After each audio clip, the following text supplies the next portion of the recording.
Hello, beloveds, and welcome to Christian Emotional Recovery, a podcast for those who are survivors of childhood trauma, emotional neglect, and narcissistic abuse. This podcast is hosted by Rachel Leroy, a college professor and trauma survivor.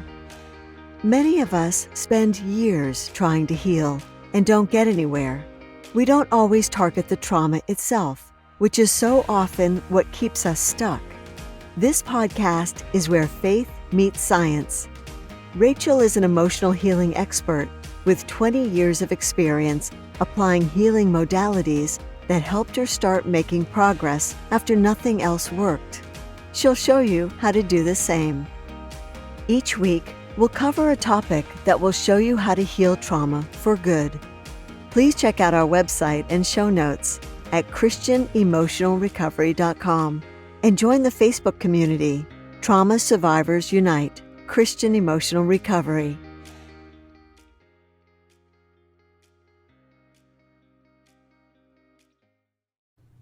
Hello everyone, and welcome to Christian Emotional Recovery, and this is episode 13, season 4, I'm your host, Rachel Leroy, and the topic this time is going to be, what is the connection between mirror neurons and childhood trauma?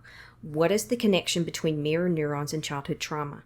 So this one will talk about how childhood trauma becomes imprinted in the brain and how it gets stuck in the body, and then we'll talk about ways to release it. So first we'll talk about what mirror neurons are, how those are in the brain, how interactions impact those and how those impact our interactions, and then how that can wire us if we're in adverse circumstances and how we can heal from that. So that's what we'll talk about today. Before we get started, please remember that you can join the Facebook group called Christian Emotional Recovery. It's absolutely free. You can get support and wisdom and insight there and community. And also remember that you can join the email list, which will give you updates and reminders of new episodes and new podcasts and new YouTubes and also updates on the channel. Keep in mind that in the group you also get those updates, but you get more in the newsletter. And lastly, be sure to check out the YouTube channel because it is exclusive material, different than what's on the podcast episodes for the most part. We do have some crossover episodes, but you can get exclusive content in the YouTube channel, and that is Christian Emotional Recovery, the YouTube channel, and I will put all those links in the show notes. And lastly, I want to thank those who have been giving. That it is greatly appreciated, and it has helped so much. And it allows me to continue to do what I do and to pay for the podcast and the time put into it.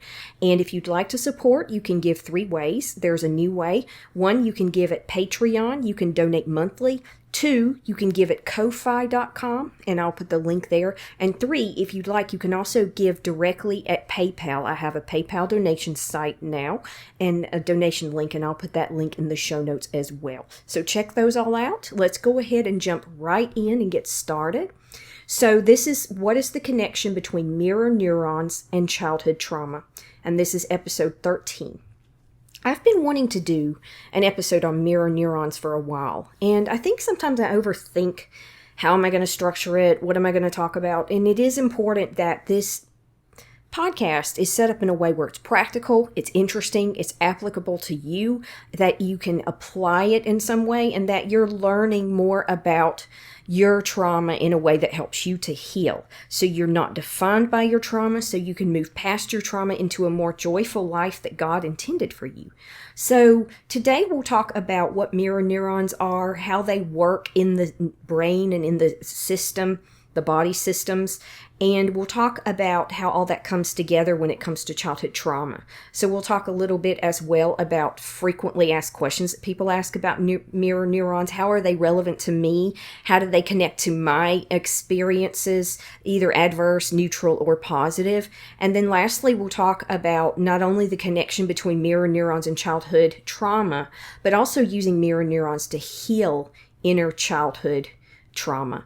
And so we'll talk about, and keep in mind that when we talk about childhood trauma, this can also help you heal adult trauma too. If you've been in an abusive situation or experienced a traumatic event or a series of traumatic events, this can also help you. So keep in mind that this applies to you as well. This is for everybody that's experienced any kind of trauma, which is pretty much everybody, right? It's just that some people have experienced a lot more than others, and that's why we're here, right? So mirror neurons, we'll talk about a healing exercise lastly for that as well. So I'm using two sources and then just kind of using other information as well. But one of the sources is from Positive Psychology. You know, I always cite my sources. And the other one is from the Huffington Post. And so I just want to jump straight into what are mirror neurons and how do those work. So, in Positive Psychology, this article is called Mirror Neurons and the Neuroscience of Empathy. Mirror Neurons and the Neuroscience of Empathy. And in this article, this article is really good because it gives you an overview of mirror neurons and how they're relevantly connected to your own mental health. And so what it says here is it says groundbreaking research in the 1990s discovered that mirror neurons fire whether monkeys perform an activity themselves or observe others engaging in it. And that's by a source called Rizzolotti and Fabri-Destro. So there's a lot of sources within this source. You can see those works cited if you want to refer to those at the end of the Positive Psychology article. But it says, in the decades since, studies suggest that humans also have mirror neurons, and they are fundamental to what it means to be human. Neuroscience shows that mirror neurons impact our ability to grasp new skills, acquire knowledge, and form deep emotional connections with those around us, even helping us to understand why people do what they do. And that's by Cook. And so the article explores the nature of mirror neurons and how they affect our learning and cognition and boost our empathy. So mirror neurons are a strong part of what helps us with relationships and helps us build empathy. So there's a lot of research that shows that people that have high empathetic traits, people that have high empathy, have more mirror neurons than the average person. And people that have low empathy and sometimes narcissistic traits have fewer mirror neurons than other people, than the average amount. So what are mirror neurons in psychology? And it says here, mirror neurons facilitate our learning by enabling us to imitate and understand the actions and behaviors of those we observe. So it's something in our brain. When we watch others engaged in a task, areas of our brain are stimulated as though the task is being performed by us. That's actually very interesting, right? So for example, neuroimaging studies show that the same brain areas are activated in motion perception and motion production, whether we are watching someone run down the street or doing it ourselves. So while these neurons fire at the same time as the behavior we observe, they also activate later when we recall what has happened. Now, it goes on to say basically that doesn't mean that if you see somebody play a Stradivarius and play a complex piece, you're going to be able to pick up one and automatically copy it. That's obviously not true for most people. And if you can, you're a prodigy. So imitating and comprehending is helpful in young children, especially, it says, but it also appears to provide sufficient information to predict why someone is performing the behavior they are engaged in. And that's a powerful mechanism, it says, for emotional understanding. So why are mirror neurons important? The Positive Psychology article goes on to say, mirror neurons are a vital aspect of our evolutionary inheritance, as they are associated with, quote, one of the most intriguing aspects of our complex thought processes, that is, intentional understanding, end quote. So when we observe an action performed by another, it says, we typically receive two vital pieces of information. What action is being taken, and why is the action being done? The second piece is more complex, identifying intention. Our mirror neurons engage to predict what is yet to occur, boosting our opportunity to learn and empathize. So that's part of how they work. But it goes on and asks, how does the mirror neuron system work in positive psychology? It says, and this is a quote within a quote, mirror neurons represent a distinct class of neurons that discharge both when an individual executes a motor act or when he observes another individual performing the same or similar motor act. So it's been found in multiple brain areas, it says, and it tells you where, all these different places in the brain. Helps you engage in some of the following: initiating, planning, and coordinating movement and storing motor programs for learned actions, processing sensory information related to touch, pressure, and proprioception, or awareness of body motion, position, from different parts of the body, sensory motor integration, spatial awareness, and perception of objects in relation to oneself, and processing emotions and regulating emotional responses. So context, it says, is essential. Mirror neurons are more likely to fire when the observer can connect with and understand the person's goals and intentions. That's interesting, right? Because that means that that's where agreement and understanding and even empathy come in, right? And then lastly, it talks about the neuroscience of empathy and mirror neurons. And since that's a good connector there, it says neuroscientists believe that the areas of the brain typically activated by our own emotions are also active when we observe another individual experiencing feelings or sensations. Evidence suggests that mirror neurons are strongly associated with human empathy, and that's important. After all, empathy enables us to put ourselves in another's place. And so that's how we understand thoughts, sensations, emotions of others, by simulating them in ourselves as if we are experiencing similar mental states, emotions, and sensations. So it goes on, talks about that in a little more detail, but you get the idea. A mirror neuron is literally you're mirroring what the other person is experiencing, whether that's just a logical thing, whether you're learning, whether you're observing, or whether you're feeling with empathy what that person is going through. And it even talks a lot about mirror neurons and autism, and how people who are on the spectrum, it's not proven irrefutably, but that there might be some issues with mirror neurons and mirroring what other people do and feel and think and say and how they respond to things. That's not to say that that's an absolute or that that's absolutely proven, but there is a theory there. And so then it talks about trauma and mirror neurons, and I'll get into that more later, but I wanted to go to the bottom of the article because it talks a lot about how mirror neurons, there's some frequently asked questions here. One of them is, how do mirror neurons affect emotions? And it says, mirror neurons help us emotionally share the experiences of others by enabling us to perceive and understand their feelings without words.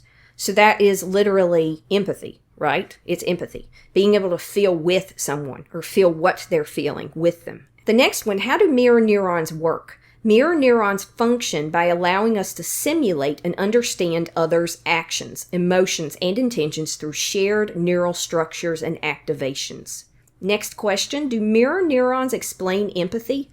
Mirror neurons contribute to empathy by helping us resonate with another's emotions and experiences. They combine with other biological systems, so it's not just mirror neurons. There are other systems involved, such as the hormone oxytocin, which can regulate or even enhance empathic processes. Can mirror neurons respond to music? So this is interesting because it gives you an example of how they work.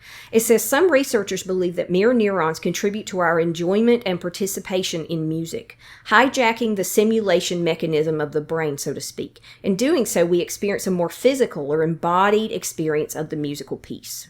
So people that can feel things deeply are more likely to have more mirror neurons, I would argue. What makes yawning contagious? You've been in a room, maybe you're taking a test or a teacher's talking and everybody's bored, and somebody yawns, and then the person next to you yawns, and then the next person yawns, and maybe you're conscious of it suddenly, and maybe you yawn, and then everybody's laughing. Well, laughing is contagious too, right? Have you ever been in a situation where you should not be laughing? An example I'll give is I've been laughing with a friend in church before, forgive me, but I have, and we got so tickled we could not stop, and I've actually had to get up and walk out so I didn't disrupt. That was when we were teenagers and we were being silly, but it is contagious, right? It says yawning is an example of what psychologists called emotional contagion. It reflects our brain's inclination to synchronize with others through our mirror neurons, potentially boosting group cohesion and social bonding. So that's a little bit more about the basics of mirror neurons. And I wanted to jump right into the connection between childhood trauma and mirror neurons. So there's a lot of research here, and this is not from any of the sources I'm using, but there's a lot of research about facial expressions and mirroring between a caretaker or a parent and a child.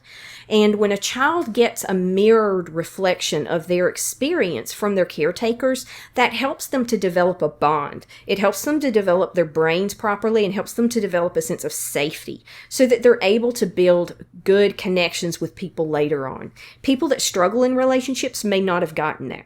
I know, sucks. It's not fair, right? But that's how mirror neurons work. And that's one way that childhood trauma can start.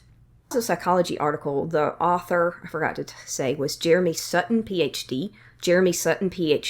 And in this other article, Huffington Post, it's Relationship Trauma, How Does Emotional Pain from Childhood Get Lived Out in Adulthood? And it says mirror neurons offer a neural mechanism that explains emotional contagion, or the tendency of one person to catch the feelings of another, particularly if strongly expressed. So, in the case of childhood trauma, if you're around somebody who's maladapted, whether it's a choice that they've made or something that's not their fault, where they're unaware of it, or they're struggling and they're doing the best they can and they're just not able to function properly, that can rub off on a child. Obviously, you take on the characteristics of the people you're around, and when you're a child, there's nowhere to go. There's no boundaries to set. There's no way to protect yourself because you don't know you need to, and you can't. How are you going to? You don't know that you need to, and then even if you did, you don't really have a lot of agency to be able to do that. It talks about, in the Huffington Post article, this article is by Dr. Tian Dayton, and it says, we are constantly anticipating and tracking each other. Through the discovery of mirror neurons, we are able to understand why and how this occurs from a biological point of view. It goes on and talks more and more about the connection of mirror neurons, how they work.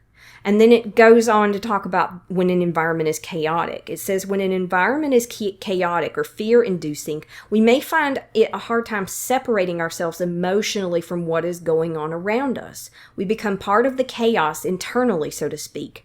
If the emotional climate is overwhelming, we may have trouble staying in our bodies. We get overwhelmed with intense emotion. When we cannot remove ourselves from what is frightening us nor fight it off, we may have to rely on more primitive forms of self-protection.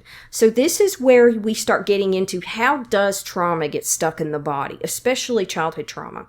And it says our animal brain takes over, so to speak. If we cannot act on our own behalf and keep ourselves safe by running away or fighting back, which is often the case with children, we may freeze in place as a form of self-protection.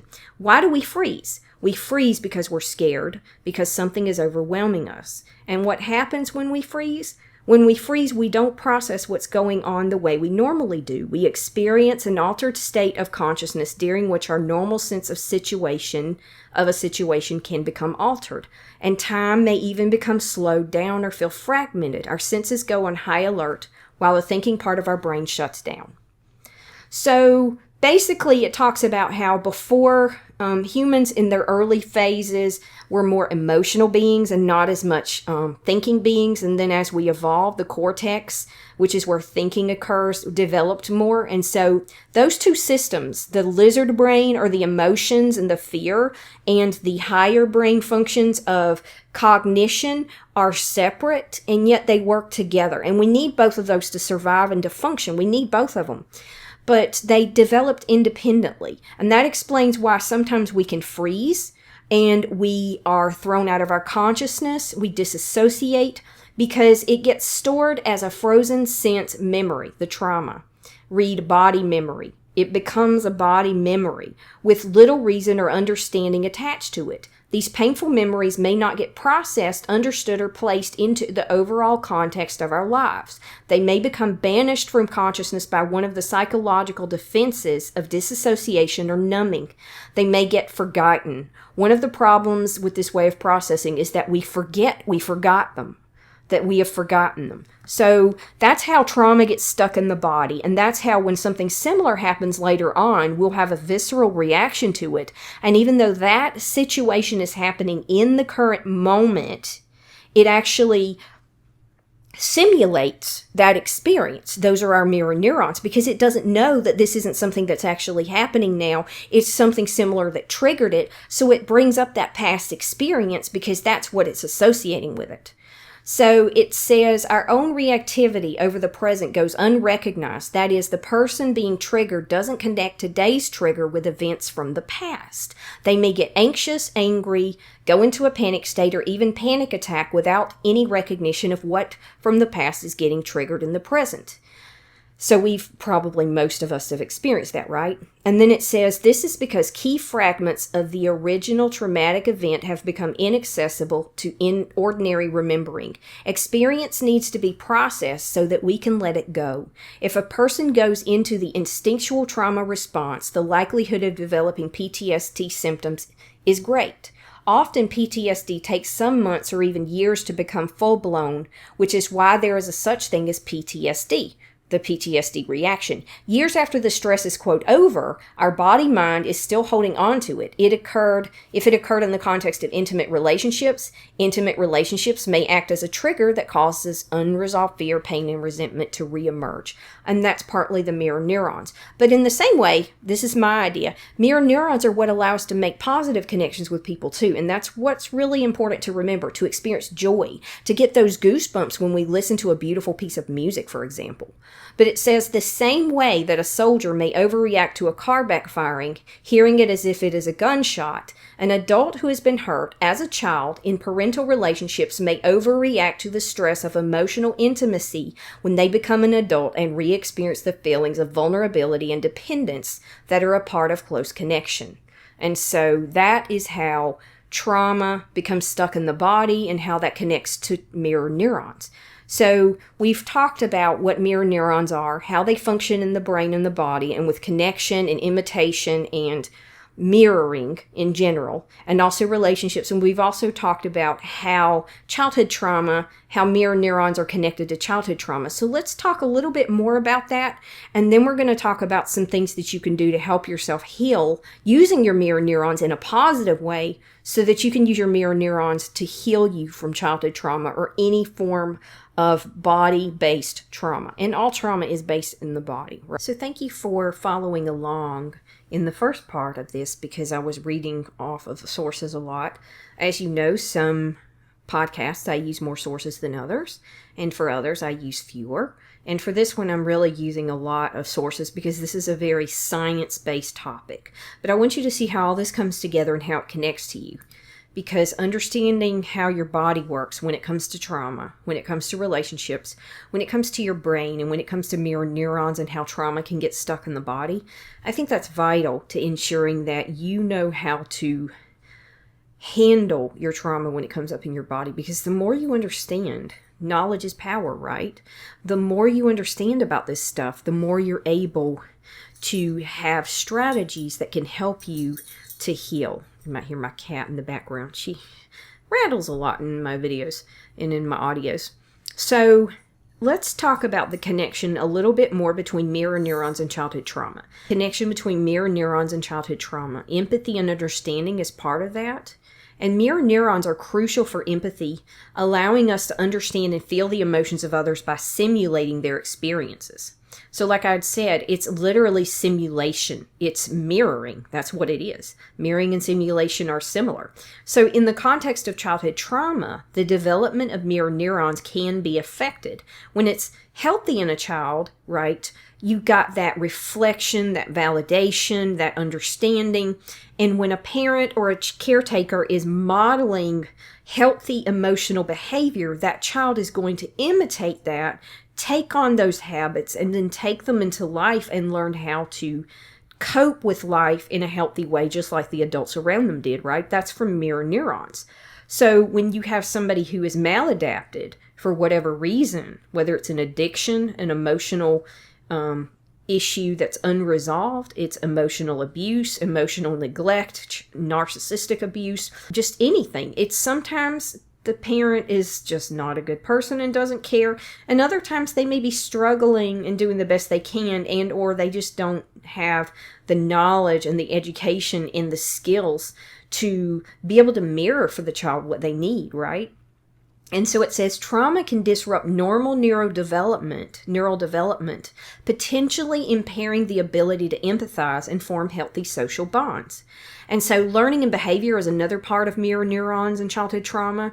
And like I was saying, children learn behaviors and emotional responses through imitation by those around them. If you were around healthy people, you're going to learn healthy habits and connections. If you were around unhealthy people, you're going to learn unhealthy habits and probably disconnections or toxic connections. Or if you are around a mixture, you'll probably have a mixture. And most people have a mixture, I would say.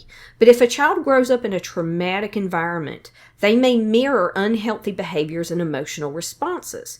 This can lead to difficulties in emotional regulation and social interactions later in life. If you were around somebody that flew off the handle every time something went wrong, you're not going to have that emotional regulation either because it wasn't modeled for you. It's something you're going to have to recondition and reprogram yourself to do. You're going to program that trauma out of your body through the healing process so that you're able to regulate your emotions. That's where reparenting yourself comes in. So interpersonal relationships is the third one. There was empathy and understanding, learning and behavior, and then interpersonal relationships. And mirror neurons facilitate social connection and bonding. Trauma, particularly in early childhood, can disrupt these processes, leading to attachment issues and challenges in forming secure, healthy relationships. And I actually have another talk. I can't remember if it's a podcast episode or a YouTube video, but it's actually about attachment styles. And so this mirror neuron interpersonal relationship connection is where attachment styles and attachment issues can come in, whether they're healthy or they're unhealthy. And so when a child grows up in this environment, having relationship issues later on is not their fault. But it's something that that person has to take ownership of to be able to heal. It's not fair, but that is the reality. So using mirror neurons to heal the inner child. So what are some things that you can do to heal from childhood trauma? And keep in mind that this could be any kind of trauma. And then when you're healing the inner child, it could be things that happened to you when you were younger or things that happen to you now. So it's those inner parts of us that are disconnected, disassociated, distorted, hurting, afraid, any kind of thing like that. If we're talking about doing healing work, I think you could use that umbrella term of inner child over all of that, even though technically some of it may not have happened in your childhood. So some things that you can do to use mirror neurons to heal your inner child. One of them, there's 6. One is therapeutic relationships. Another one is mindfulness and self-compassion. Another one is positive role models. Group therapy and support groups is another one. Another is art and expressive therapies. And number 6 is reenacting positive experiences. And I'm going to give you an exercise where you actually do sort of connect with yourself and validate yourself and use that exercise as a way to heal your mirror neurons and to heal your inner child. But let's go through these 6 types of ways to heal your inner child. First, in therapeutic relationships, establishing a trusting and empathetic relationship with a therapist can activate mirror neurons in a positive way. So developing in a healthy way with boundaries a relationship with a therapist that's empathetic and having their responses to validate you can help you feel understood and supported, which can foster healing. I cannot emphasize enough finding a compassionate therapist who is trauma informed. If you can find that, stick with them. If it's all possible, stick with them. Number 2, mindfulness and self-compassion. Mindfulness and self-compassion are practices that encourage mindfulness and self-compassion that can help rewire the brain. So some of that could be a journal, it could be a meditation, it could be a mindful prayer, it could be positive affirmations. So there's a lot of ways that you can practice mindfulness and self-compassion. And so just Google mindfulness and self-compassion exercises and you will get tons and tons of stuff. But the exercise that I'm going to share with you at the end also is a form of that, I would argue. But it does say when individuals practice self-compassion, they activate mirror neurons in a way that promotes self-understanding and emotional regulation. So you don't need another person to have those mirror neurons. You can pray and they'll come out and God will bring them out. Or you can show yourself self-compassion, and that also brings out the mirror neurons. So it doesn't necessarily require another person, even though at some point we all need that interpersonal connection too. Some people think it's not necessary. I disagree. I think we need positive role models, support systems, friends, and or family, personal human connections. And also another one I would argue that will bring out our mirror neurons and help us heal is animals. Animals are, again, not a substitute for human relationships or our relationship with God, but sometimes those are some of the most healing relationships we have. My cat, people will laugh at me when I say this. I don't care. She's my best friend. She's here with me every day. And she's a spoiled brat, but I love her. I love her to death. And she's my baby. And she's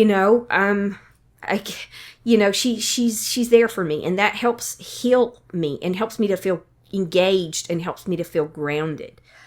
So another one, number 3, is positive role models. Engaging with positive role models, whether through personal relationships, literature, or media, can help individuals mirror healthy behaviors and emotional responses. This can be especially helpful in reprogramming negative patterns learned in childhood. So even courses and books and videos and stuff like that can actually be helpful in this way, because you're still building those connections, but you can also engage with personal role models in an interpersonal setting as well.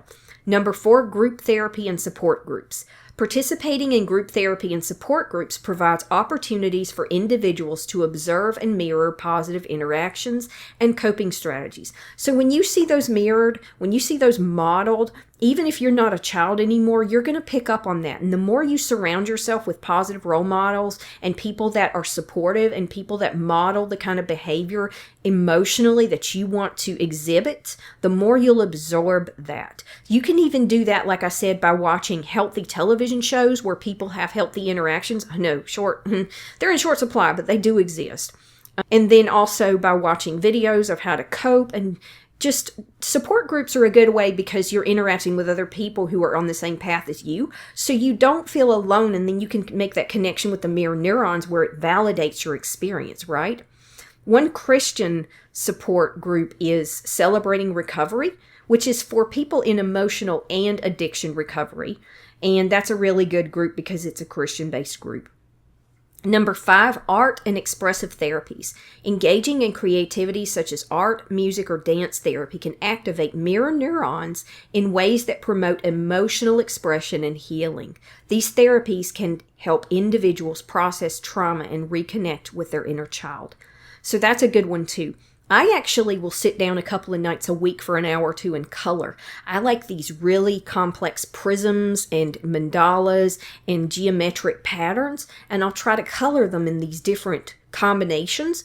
And I don't know why, but I just find it soothing, and it really helps me. I love the colors and being able to choose the colors and fill in the shapes and see it come to life. Number 6, reenacting positive experiences.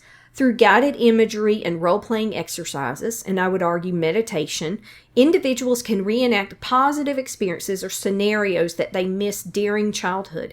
This can help create new positive neural pathways. That's where you're literally rewiring your brain. You're making new neural connections with your mirror neurons.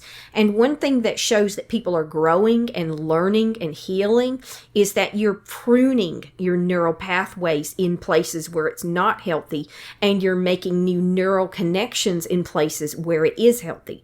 So by leveraging the power of mirror neurons, individuals can work towards healing the emotional wounds of childhood trauma, engaging in empathetic relationships, practicing mindfulness and self-compassion, and surrounding oneself with positive influences are key in this healing process.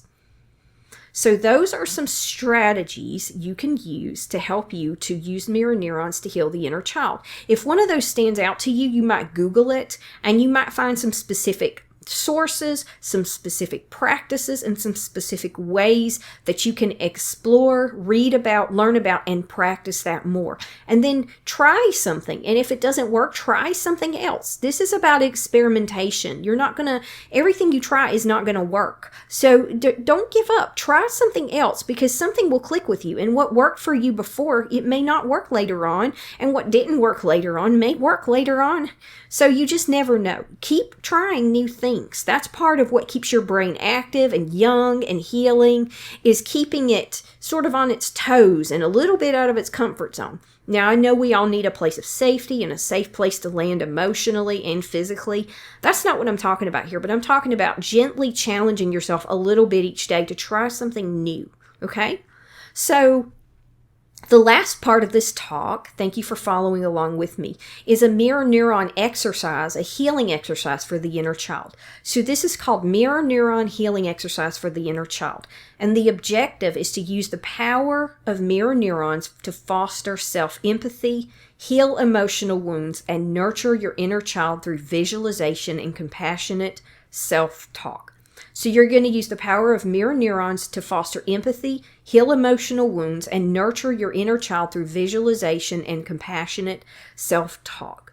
What you'll need if you do this, so you might try doing this as a meditation, maybe play some quiet music or nature sounds in the background or something like that. You might find a quiet, comfortable space. Now, this one says use a mirror. I've tried mirror work and it hasn't worked for me, but for a lot of people, it's been a very powerful exercise. So you might do a mirror, or you might just lay down and put this in your mind and do this as a meditation. So if you feel more comfortable, instead of using a mirror, making this a meditation, a guided meditation, then try that instead. Be flexible, try it, but do what works for you. If a mirror works better, do the mirror, okay? So a journal or a notebook and a pen. So you need a quiet, comfortable space, a mirror or a meditation spot, maybe with some music, a journal or a notebook, and a pen. Exercise steps. First, create a safe, quiet environment. Find a quiet, comfortable space where you won't be disturbed. Sit in front of a mirror so you can see your reflection clearly, or stand in front of a mirror. You can also lie down or sit down, play some soft music, close your eyes, take deep breaths, and do a meditation. Once you are in a quiet space, relax and ground yourself. Take a few deep breaths to center yourself. Now, I have some guided meditations. I'm not going to do an actual meditation in this podcast, but I'm making some new meditations, and there are some in the YouTube channel about the acorn technique, which is processing difficult emotions. But when you relax and ground yourself, you loosen your muscles. You don't force it. You allow it to happen. It's more passive. It's what you allow to happen. You take deep, slow, natural breaths to center yourself. And you close your eyes for a moment and focus on your breathing. And just let your muscles relax and loosen up. And inhale deeply through your nose. Hold for a few seconds. And then exhale slowly through your mouth. And you'll repeat that until you feel calm and present. I'm sure everybody has laid down and taken slow, deep breaths to calm down before. So just put yourself in that place. And if it helps, use your mirror neurons from previous experience and allow that to bring that calm back in. Now, once you're relaxed, visualize your inner child. With your eyes still closed, visualize yourself as a child. Picture a specific age when you felt vulnerable or experienced trauma. You might even connect to a specific traumatic memory.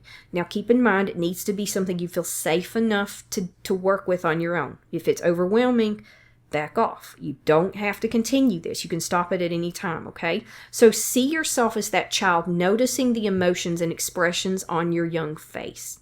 See yourself, noticing your expressions, your emotions, your face. What does it feel like? What does it look like? Now, if you're meditating, go deeper into that experience, picturing yourself at that age, what it felt like to be vulnerable and experience the trauma. Now, don't immerse yourself in it. Just observe it and feel it a little bit. If you're doing the mirror exercise, you'll gently open your eyes and look into the mirror and imagine that reflection you see is the inner child you just visualized. Now, if you're doing the meditation, you'll see that inner child is you. So you'll make that connection to the inner child so that you can mentor and support him or her. Okay? So the third step is open your eyes or connect with your inner child. Number 5, engage with your inner child. So whether your eyes are open or closed, you can speak to your inner child with kindness and compassion. Repeat some of these a few times. Repeat some of these a few times and say things like, I see you and I understand your pain. You are safe now. I am here for you and I love you just as you are. And if it helps you to feel better, if it helps you to make more of a connection, if you feel more comfortable with this, you might even picture God telling you these things, because all of these connections are biblical. We hear about God being our protector and our comforter and our friend, and all of these connect with that. So you would say, I see you and I understand your pain. You are safe now. I am here for you and I love you just as you are. And then as you speak, notice the expressions and emotions in your reflection. Or if your eyes are closed, how do you feel? How do you feel? Keep taking deep breaths, not forced, but natural, and allow yourself to feel the connection between your present self and your inner child. So allow yourself to feel the connection between your present self and your inner child. So far you have created a safe environment, relaxed and grounded yourself, visualized your inner child, you opened your eyes and or connected with your inner child that you visualized, and then you engaged with your inner child by showing kindness and compassion. Now, positive affirmations. Repeat positive affirmations to your inner child while maintaining eye contact in the mirror. Or, if your eyes are closed, you can repeat these in your mind. Repeat positive affirmations to your inner child with your eyes closed or while maintaining eye contact in the mirror. Examples include, you are worthy of love and happiness. You are worthy of love and happiness. You are strong and resilient. You are strong and resilient. You deserve to be cared for and protected. You deserve to be cared for and protected. And you can say those as many times as you like. You can add more to them. You can add scriptures to them, of course. But say those affirmations slowly and with sincerity, allowing the words to seep into your body and your mind and your neural network and your tissues and your organs and just resonate deeply. So say them slowly and with sincerity and allow them to seep into your mind. Okay? So number 6 is positive affirmations. So when you're done, you might come out of this slowly, take a few deep breaths, wiggle your fingers and toes if you're meditating. And if you're doing a mirror exercise, you might just kind of slowly come out of it, kind of be more observant of your environment around you, the sounds, the light, the feeling, and all of that, just to kind of ground yourself back into reality. But step 7 is reflect and journal. And this can be true whether you did the mirror exercise or you did the meditation.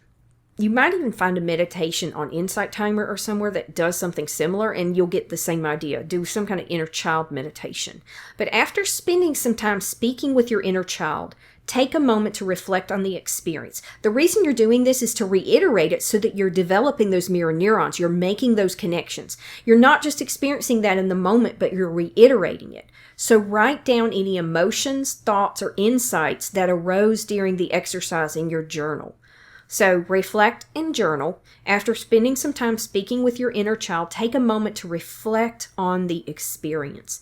Write down any emotions, thoughts, or insights that arose during the exercise in your journal and consider these prompts.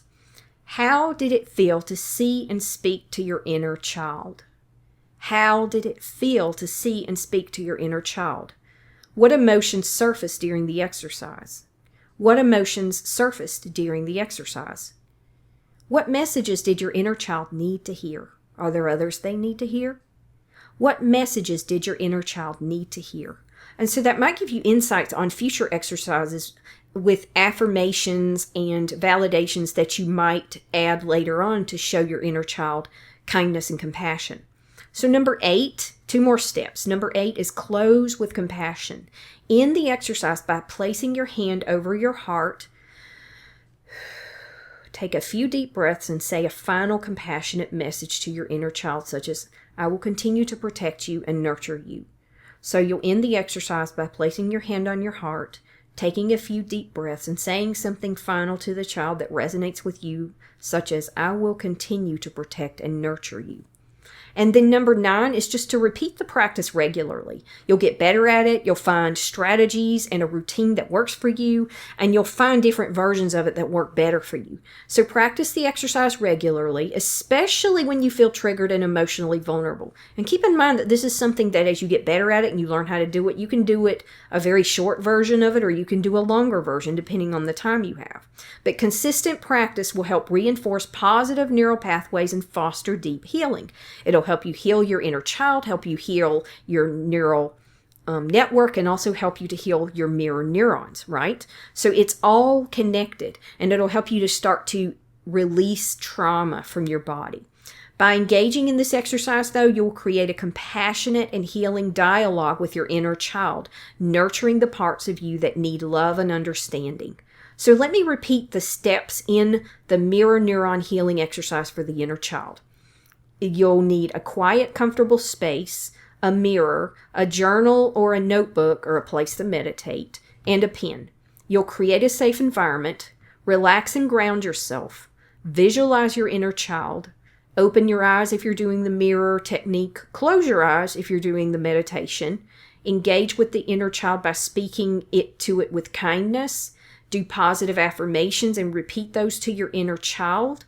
Reflect and journal once you come out of your meditation or your talk in the mirror, and then close with compassion, and then repeat regularly. So some people would think it's silly to talk to yourself in the mirror, and it does feel weird and awkward at first.